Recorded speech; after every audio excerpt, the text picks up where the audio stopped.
Then Jesus was led by the Spirit into the wilderness to be tested by the devil. He fasted 40 days and 40 nights, and afterward he was famished. The tempter came to him and said, "If you are the Son of God, command these stones to become loaves of bread." But he answered, "It is written, one does not live by bread alone, but by every word that comes from the mouth of God." Then the devil took him to the holy city and placed him on the pinnacle of the temple, saying to him, "If you are the Son of God, throw yourself down, for it is written, He will command His angels concerning you, and on their hands they will bear you up, so that you will not dash your foot against a stone." Jesus said to him again, "It is written, do not put the Lord your God to the test." Again the devil took him to a very high mountain and showed him all the kingdoms of the world and all of their glory. And he said to him, "All these things I will give you, if you will fall down and worship me." Then Jesus said to him, "Away with you, Satan, for it is written, worship the Lord your God and serve only Him." Then the devil left him, and suddenly angels came and waited on him. During Lent, we turn our thoughts to questions of discipleship and disciplining ourselves to more faithfully follow the way of Jesus Christ.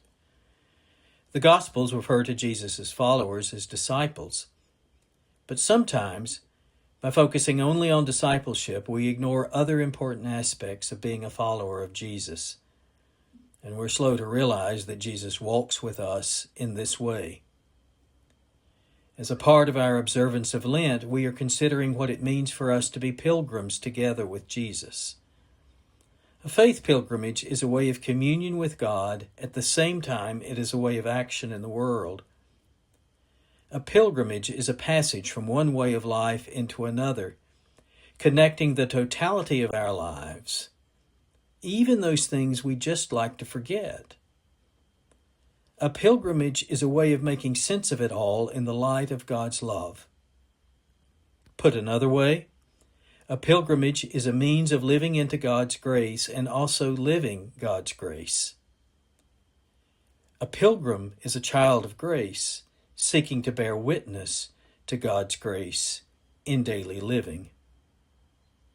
The Gospel of Matthew is a biography of Jesus, from birth to baptism to teachings and ministry to death and finally resurrection. Matthew makes clear that Jesus was himself a pilgrim, seeking to live into God's grace, but also seeking to live that grace, to enact it and share it among his neighbors in the place he lived.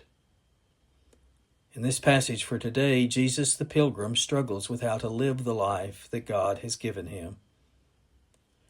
Throughout his life, Jesus will live into these same questions, and over, he determines that he will seek to be faithful to God, just as God is faithful with him.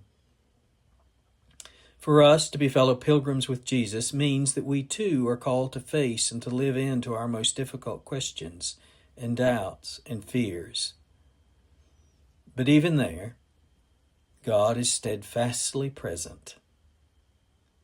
This pilgrimage becomes a life quest, regardless of how old or young we are. Jesus the pilgrim invites us to follow in the way of that pilgrimage, even the doubts and the questions, taking up our own pilgrimage here in this place. Over the next 6 weeks, we will reflect together on the pilgrimages of several people.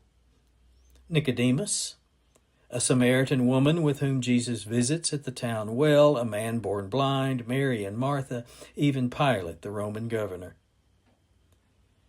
As we begin this season of Lent, hear this truth.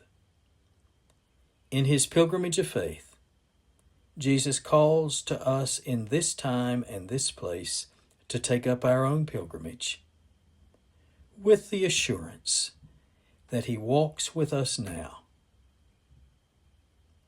Welcome to this pilgrimage.